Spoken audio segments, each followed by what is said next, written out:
আল্লাহর প্রতি পূর্ণ ভরসা রাখতে হবে ইব্রাহিম আলাইহিস সালামের মতো, হাসবি আল্লাহ ওয়া নি'মাল ওয়াকিল। কোনো সমস্যা নেই, আল্লাহ আমার সাথে আছেন, তিনি আমাকে পথ দেখাবেন ইনশাআল্লাহ। মুসা আলাইহিস সালামের মতো, কাল্লা ইন্না রাব্বি মাইয়া সায়াহদিন।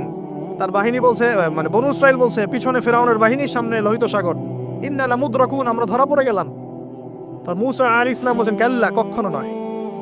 ওই রকম সিচুয়েশনে তিনি বলছেন, কাল্লা, কখনো নয়, ইন্না রাব্বি মাইয়া সায়াহদিন, আমার রব আমার সাথে আছেন, তিনি আমাকে পথ দেখাবেন ইনশাআল্লাহ। সেম কথা বলেছেন আমাদের প্রিয় নবী হযরত মুহাম্মদ সাল্লাল্লাহু আলাইহি ওয়াসাল্লাম গারে সওরে। আবু বকর সিদ্দিক বলছেন, উপর থেকে তারা আমাদেরকে দেখে ফেলবে। তিনি বলছেন, না, লা তাহজান, তুমি দুশ্চিন্তা করো না, ইন্নাল্লাহা মা'ানা, আল্লাহ আমাদের সাথে আছে। এই তাওয়াক্কুল, আল্লাহর প্রতি পূর্ণ তাওয়াক্কুল যার থাকবে, ইন্নাল্লাহা ইউহিব্বুল মুতাওয়াক্কিলিন, আল্লাহ পাক এই তাওয়াক্কুলকারীদেরকে আল্লাহ পাক ভালো রাখেন। ফালিয়াতাওয়াক্কালিল মুতাওয়াক্কিলুন, আল্লাহর প্রতি ভরসাকারীরা যেন আল্লাহর প্রতিই ভরসা রাখে।